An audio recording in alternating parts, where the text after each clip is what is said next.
Cet enfant est suspendu à l'avant de la voiture à cause d'un accident. Ci-dessous est l'abîme. Pour contrôler le centre de gravité du véhicule, tous ont empêché la mère de venir sauver l'enfant. Sinon, tout le monde perdra la vie. Mais la voiture glisse toujours lentement vers le bas. En situation d'urgence, le véhicule s'est soudainement stabilisé. Il s'est avéré que c'était l'homme avec l'écharpe rouge. Il attrapa l'arrière de la voiture à deux mains, et a lentement sorti la voiture de l'abîme. Quand tout le monde pensait que c'était sûr, la jupe de la petite fille s'est soudainement déchirée, tombée dans l'abîme. L'homme s'est rapidement précipité, saisissait la corde et sautait vers le bas. Heureusement, l'homme a sauvé l'enfant. Volé et atterrissé en toute sécurité, a sauvé avec succès la vie de la fille. Il s'appelle Jason. Faire souvent des petits boulots pour gagner sa vie. Une fois, il a été frappé par la foudre. Rencontrer le malheur de manière inattendue apporte le bonheur. Après son réveil, il est devenu en très bonne santé. De plus, l'énergie est extrêmement débordante. Réaction très rapide. Après avoir eu un super pouvoir, Jason a décidé d'aider tout le monde. Ce jour-là, Jason a vu son beau-frère travailler comme policier mais battre souvent sa femme, battre sa sœur. Même le père qui s'est avancé pour intervenir a été poussé vers le bas. Jason n'en pouvait plus. Il alla aussitôt raisonner son beau-frère. Mais le beau-frère se considère comme une figure d'autorité. L'a totalement ignoré. Les insultes provoquaient Jason. L'homme a été repoussé. Un pouvoir spécial qui étonne les femmes. Le beau-frère a donc dû utiliser l'assurance maladie. Beau-frère a également dit « Je ne toucherai plus aux poils des jambes de ma femme ». Dès lors, Jason a vu les doléances, s'est mis en action chevaleresque. Souvent pour le bien du peuple pour détruire la tyrannie. Il s'est déguisé.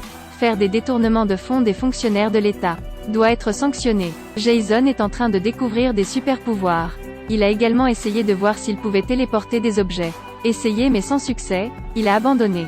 Mais l'habileté à manipuler des objets, quelqu'un le maîtrise déjà. Cette nuit-là, Jason a été frappé par la foudre. Il y avait une personne de plus. Et aussi du même village. Les villageois rassemblaient et tenaient des briques et des pierres. Jetez-le sur Shibu. La scène après cela surprenait tout le monde. Toutes les briques et les pierres sont suspendues dans l'air. Quand Shibu se sentait si fort, tout à coup l'homme jette une pierre le faisant sursauter. Il était en colère. Lancez-leur le tricycle. Effrayez tout le monde. Il est Shibu, une personne qui a été pauvre pendant 3 générations. Un jour, soudain, il fut frappé par la foudre. À son réveil, il découvre que son corps est différent, peut contrôler des objets flottants dans l'air. Même en rêvant, la pièce trembla violemment. Fait souvent penser au père qu'il y a un tremblement de terre. Mais pas tout, à cause de son milieu familial pauvre. Alors Shibu est souvent isolé par les gens.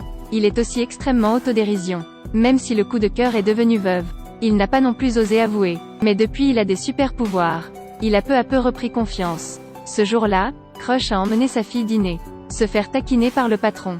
Shibu utilise plus tard sa superpuissance. Une main l'appuya contre le mur. Quelqu'un d'aussi patient que Shibu. Mais aujourd'hui, il était tout aussi furieux. Menacer le boss au visage pâle. Aussi pour cette fois. Fait ressentir à Shibu un pouvoir puissant. Ses plaisirs. Une fois apparu est accro.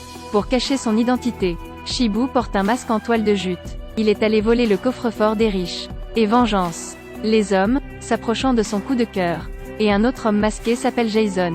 Possède également de puissants super-pouvoirs. Il extermine le mal. Pour les bonnes gens. À une occasion, Shibu à cause de la personne qu'il aimait, s'est disputé avec le propriétaire de la boutique de tailleur. Il était extrêmement en colère. Pas seulement tuer accidentellement des gens, mais aussi incendier la boutique du tailleur. Le propriétaire de la boutique de tailleur est un bon ami de Jason. Quand il est arrivé là-bas, voir des indices laissés sur le mur laissés par le propriétaire de la boutique de tailleur, il a décidé de prendre sa revanche personnellement. Le poste de police examine la bande vidéo, qui a tué le propriétaire de la boutique de tailleur. Tout à coup, le Shibu masqué entra. Pas seulement pour que le beau-frère de Jason s'envole vers le toit, et même fabriquer des armes de police. Transformez-vous en parapluie. Alors que tout le monde était confus, Shibu a l'intention de voler la bande. Soudain, le masqué Jason apparut, et volait cette bande. Bien que Shibu ne sache pas qui c'était, mais toujours à la poursuite de près. 2 personnes avec des super pouvoirs se pourchassaient dans la petite ville. Shibu manipule des objets pour attaquer Jason. Pas seulement le frapper à la tête. Cela a également provoqué la chute de la bande vidéo à l'intérieur du bus. Puis les deux sont montés dans la voiture pour se battre. Enfin l'attaque physique de Jason. Vaincu aux mains de Shibu. Après avoir détruit la bande, Shibu a l'intention de partir. Avant d'aller, Shibu a été attrapé par Jason dans un coin du masque. C'est justement à cause de ça. Jason n'arrête pas d'enquêter. Enfin, le but est déterminé. C'était Shibu du même village. Ce jour-là, il allait vérifier la situation.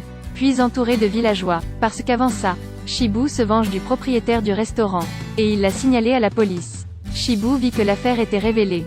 Utiliser des super pouvoirs. Faire flotter des briques et des pierres dans les airs. Et même utiliser un 3 roues pour les effrayer. Shibu beaucoup de crimes. Il sait qu'il ne devrait pas rester ici. Et ne sait pas ce que l'avenir nous réserve. Shibu est allé voir son coup de cœur pour la dernière fois. Courage d'avouer à celui qu'il aime. Crush connaît depuis longtemps les sentiments de Shibu pour lui. Mais tout est trop tard. Les villageois ont encerclé la maison. Shibu sortit seul. Envie de combattre avec les villageois. Un dernier combat. Accidentellement mis le feu à la pièce. Le feu a enflammé les explosifs à l'intérieur de la maison. Crush et l'enfant se sont instantanément transformés en poussière. Après l'extinction du feu, Shibu était désespérément assis parmi les ruines. Le cœur est rempli de haine. Au rassemblement du réveillon de Noël, Shibu indigné, utilisant ses super pouvoirs, allumait la dynamite qu'il a cachée. Le parc d'attractions a été englouti par les flammes. Les villageois ont paniqué. Shibu maléfique. Et même enfermé les villageois dans des cages. Il veut utiliser de la dynamite pour en finir avec tout ça. Mais quand le feu est à moitié brûlé, il s'arrête. Peu importe ce qu'il fait, ça ne continue pas à brûler. Les villageois en ont profité pour pousser la porte et s'enfuir. On dirait que son adversaire est arrivé. Shibu marcha avec colère vers la tour de l'horloge. Les villageois se tenaient à l'extérieur et regardaient à l'intérieur. Tout à coup, Shibu fut envoyé voler. Sur le toit est apparu un homme vêtu d'un costume de super-héros. C'est vrai, c'est Jason. Il atterrit doucement sur le sol. Combattait avec Shibu, malgré l'avoir frappé au visage. Mais le super pouvoir de Shibu rend Jason incapable de riposter. Shibu a aussi un coup spécial. Contrôler les objets autour. Attaque vers Jason. Finalement, il fut poussé sous la tour de l'horloge, mais pensait que Jason était mort. Mais les briques s'envolèrent. Il s'est avéré que Jason avait réveillé sa superpuissance. Il sait également manipuler des objets. Jason contre-attaque. Profiter de l'avantage de la puissance. Jason réussit à éradiquer Shibu. Dès lors, le village rétablit la tranquillité. Deux personnes avec le même super pouvoir, mais à cause d'une réflexion différente, devraient mener à des chemins différents. Très contemplatif. Cliquez sur Suivez-moi et laissez vos commentaires.